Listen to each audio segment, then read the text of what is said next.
महापुरुषों बड़े प्यार से कहिए धन निरंकार जी। महापुरुषों, इस संसार से जाते समय क्या हम अपने साथ कुछ लेकर जा सकते हैं? सब कुछ यहीं पर रह जाता है। इनमें हमारी यादें भी शामिल होती हैं। हमारे बाद हमारी यादें ही तो होती हैं हमारे अपनों के पास। इसलिए सदैव ऐसी छाप छोड़ने का प्रयास करें जिसे याद करके सभी को खुशी मिले, सुकून मिले। सभी को हंसाते चलें ताकि जब भी कभी कोई याद करे उसके होठों पर मुस्कुराहट हो। हंसने से सारा वातावरण सुगंधित हो जाता है, सारा माहौल खुशगवार हो जाता है। दुखी व्यक्ति भी अपना दुख भूलकर हंसी में खो जाता है। और ऐसे इंसान से भला कौन नहीं मिलना चाहेगा जो सदैव हंसता रहता है और दूसरों के दुख दर्द को भुलाने में सहायता करता हो। जिस घर में हंसी की खिलखिलाहटें हो वहाँ दुख भी आने से घबराता है। हंसी सब दुखों की दवा है, परंतु आजकल इसका प्रयोग बहुत कम होने लगा है। पता नहीं क्यों लोगों ने हंसने में कंजूसी शुरू कर दी है। यही कारण है कि लोग अधिकतर मानसिक रोगों के शिकार होते जा रहे हैं। शायद इसका एक कारण बदलाव भी है। आजकल लोगों ने स्वयं को सभ्य सिद्ध करने के लिए नए नए तरीके निकाल लिए हैं और एकदम स्वयं को बदल कर रख दिया है। यह तरीके चाहे आगे चलकर उन्हें महंगे क्यों ना पड़े। जैसे कि आजकल आप किसी को खुलकर हंसता नहीं देख सकते। पहले लोग मिलजुल कर बैठते थे जिससे आपसी प्यार और लगाव बढ़ता था। किसी के घर खुशी हो या फिर गमी, सभी उसका साथ देते थे।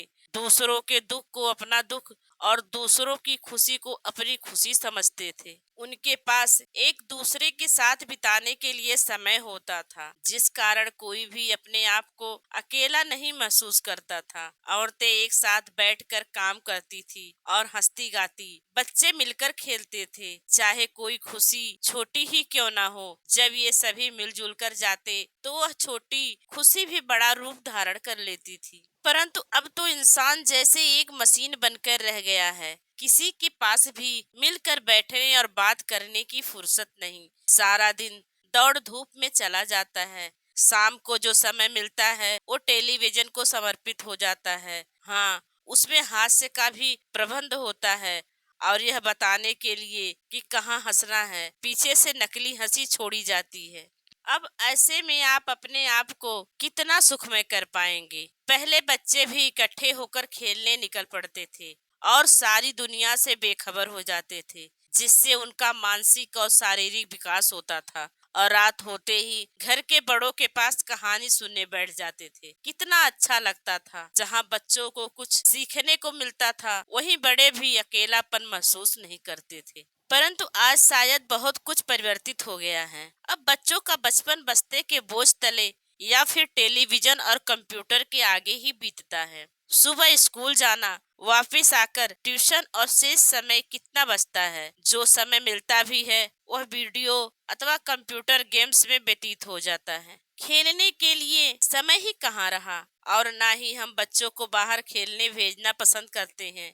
यदि बच्चे कोई छोटी मोटी खेल बाहर खेलते भी हैं तो उनको खेल का वह आनंद नहीं आता, क्योंकि उनमें खेल की भावना कम और जीत हार की चिंता ज्यादा होती है। ऐसी हो गई है एक बच्चे की जिंदगी भी इस दौर में। वह मासूम सा बेपरवाह बचपन पता नहीं कहाँ गुम हो गया है, जिसे याद करते ही सुकून मिलता है। यह दौलत भी ले लो, यह शोहरत भी ले लो, भले छीन लो मुझसे मेरी जवानी, मगर मुझको लौटा दो ओ बचपन का सावन, ओ कागज की कश्ती, ओ बारिश का पानी। बचपन से सुंदर और क्या हो सकता है, परंतु ऐसा तभी संभव है जब बचपन चिंता रहित हो, क्योंकि यह आयु तो होती है चिंता मुक्त रहने की, तथा बच्चे इस आयु में सांसारिक चिंताओं से मुक्त केवल अपने आप में ही मस्त रहते हैं। एक और बात जो अब साधारणतः देखने को मिलती है वह यह कि बुजुर्ग स्वयं अपना घर छोड़कर वृद्धा आश्रम की शरण ले रहे हैं अथवा उन्हें भेजा जा रहा है। इसका भी यही कारण है कि उनके लिए हमारे पास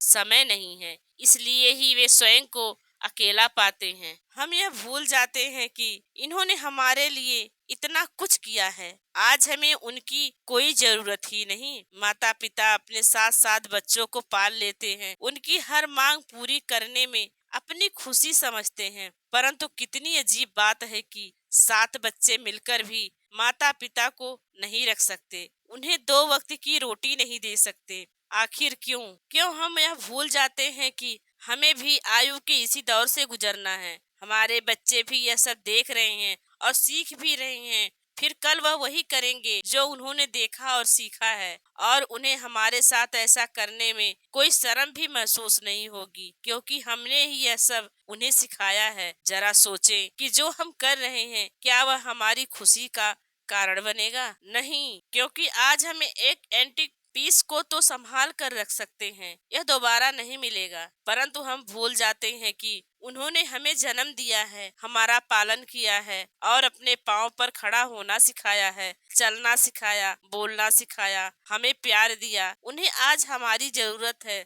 तो हम उन्हें छोड़ देना चाहते हैं। क्या ये हमें फिर मिलेंगे? संसार में सब कुछ मिल सकता है, परंतु सच्ची खुशी केवल माता पिता के प्यार में ही है। यही कारण है कि हम अपनों से और खुशियों से दूर होते जा रहे हैं। हमने चाहे बहुत सी प्रगति कर ली, बहुत से आविष्कार कर लिए हों, चांद पर जा पहुँचे हों, परंतु असल बात तो यह है कि आदमी आदमी के दिल तक नहीं पहुँच पाया। ऊंचा तो बहुत उड़ गया है, लंबी दूरी भी पलों में तय कर लेता है, परंतु इंसान के दिलों की दूरी नहीं मिटी, और जिस दिन ये दूरियां मिट गई वह दिन धरती पर जन्नत ले आएगा। अभी तो आप देखते हैं कि बस या रेलगाड़ी में बैठे यात्री या तो बाहर की ओर मुंह करके बैठे होते हैं, अथवा समाचार पत्र अथवा कोई पत्रिका पर आदि पढ़ने में व्यस्त होते हैं।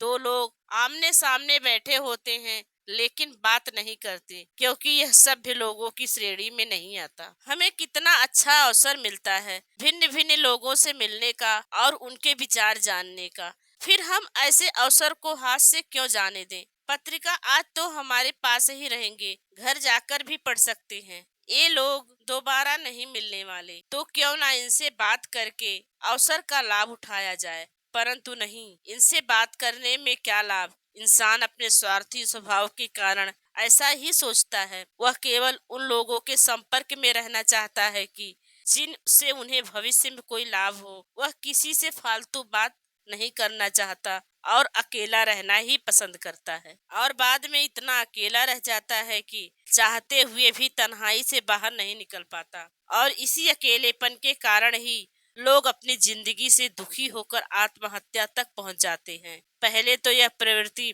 युवाओं में ही पाई जाती थी, परंतु अब छोटे बच्चे भी इसका शिकार होने लगे हैं। कारण है स्वयं को असुरक्षित महसूस करना। आज सब कुछ होते हुए भी मानव सुखी नहीं। जिस धन के पीछे भागकर वह अपनी खुशियों को पीछे छोड़ता चला जा रहा है, धन उसे सच्ची खुशी नहीं दे सकता। इंसान हंसी खरीद नहीं सकता। एक बात तो साफ है कि यदि आप अपनी हंसी को दबाना छोड़ दें, खुलकर हंसें और दूसरों में भी हंसी बांटें, तो आपको अजीब सा सुकून मिलेगा। वही सुकून जिसे हम बरसों से तलाश कर रहे हैं। ऐसा तभी हो सकता है जब हंसी दिल से हो, दिखावा ना हो। सभी को खुशियाँ देने का प्रयत्न करें, क्योंकि आज सभी को इसकी जरूरत है। भरी दुनिया में भी मानव स्वयं को कितना अकेला समझने लगा है। पता नहीं इस छोटे से दिल में कितने दुख और दर्द छुपाए फिरता है। यदि कोई उससे प्यार के 2 बोल बोल दे, हमदर्दी भरे, वो भावुक हो जाएगा। शायद उसे सहानुभूति के इन्हीं 2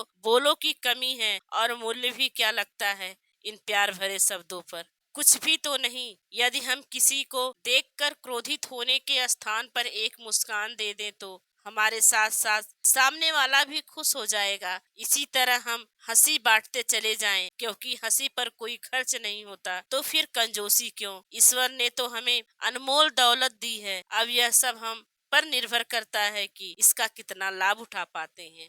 महापुरुषों, बड़े ही प्यार से कहिए, धन्यकार जी।